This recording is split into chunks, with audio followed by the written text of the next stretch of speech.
our cutscenes were not, I mean, they did not extend for over, let me say, 5 seconds or 10 seconds or more.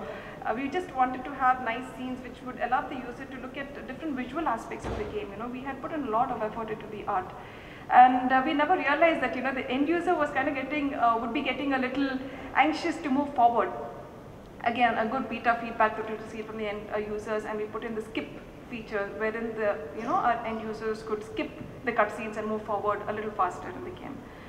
Reworking on the puzzle difficulty, we had a team that, you know, made a list of all these puzzles that we would add on into the game, and we had written down the, I mean, rephrased the questions, and we thought that the end users would be able to comprehend it well. But our beta feedback indicated a different story altogether. We got feedback saying that the puzzles are not very clear, we don't understand your puzzles as well, or the hints are not clear, and so on and so forth. So we had to rework on the puzzle difficulty, rewrite the puzzle tutorials, and make it a little more clearer to the end user. And in the course of the beta testing process, we also ended up scrapping a couple of puzzles that the beta testers found difficult to solve. We figured out that there was no point in adding those puzzles when a user is not going to be able to solve the game at all, and we would be forcing them to buy in hints, which wouldn't have been a good practice. So yeah, this beta testing process helped us identify that area, that flaw in our working model.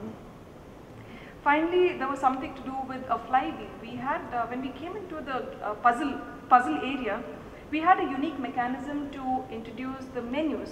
What we did was we had an option called a flywheel. The minute I would swipe it out, the menu options would come in, and it was like a wheel where I could rotate across and, you know, swipe through menus.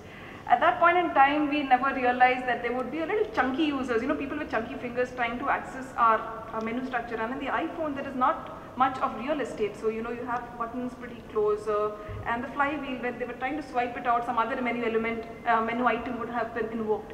So we decided on introducing a touch base. We didn't restrict it to just having a swipe. We also introduced the touch or tap facility, where the user could just simply tap on that menu structure and it would invoke the menu item.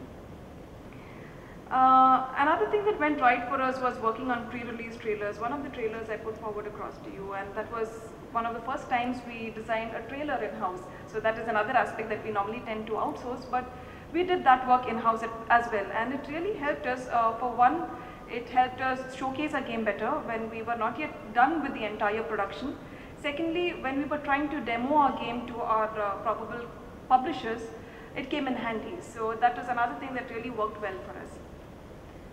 So what went wrong? Challenges, scheduling, creativity. I think this is one area where most of the people, I mean, I guess most of the people face a similar problem, because with projects, you can always give a deadline to development, or you can give a deadline to testing, but I'm not really sure how you give a deadline to creativity, because you tend to think that the more time you spend on a game, you know, on the artwork, the better it ends up becoming. But you do that and your project schedule just goes haywire. So that is one thing we haven't figured out the right way of taking that approach. And if there's anyone in the audience who could help us with that, we would be, you know, we would appreciate the feedback. Secondly, requirements and development in parallel. Now, most of the games that we conduct, we take over at 99 Games, or for that matter, I guess anybody else in another company would be working. We would have a requirements specification in hand prior to starting development. But with this project, we just had the requirements of chapter 1 ready, which meant the artwork was ready and the remaining textures were ready, the plot was ready for chapter 1, but we did not have anything ready for the remaining 3 chapters. So the developers started working, implementing the game right when chapter 1 was ready, and we were trying to do both the activities in parallel. This caused a lot of rifts or tiffs between the puzzle developers as well as the requirements of the creative team, because many a time there would be a case where the developers were ready with the puzzles and development for chapter 1, and they were waiting for feedback or waiting for textures for the puzzles of chapter 2 and 3 and 4, and we wouldn't be ready with them. So that was one area that didn't go all that right for us. Should we have self-published? Now that's a thought that occurred to us. I mean, like I said, having a publisher definitely helps to get traction for your game. You really don't have to chase your audience. There is this one publisher who would who has his contacts and can do all the marketing and networking for you. But at the same time, you have to deal with a few areas where you wonder whether you would be able to do it right your way.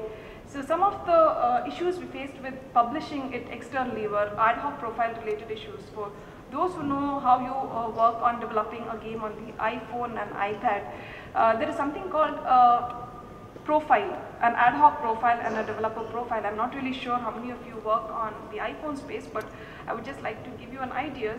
There's something called an ad hoc profile and a distribution profile. So when you are having a game developed in-house or you want to test it in-house, you need to have an ad hoc profile. But the minute it goes to the App Store, you need to have a distribution profile.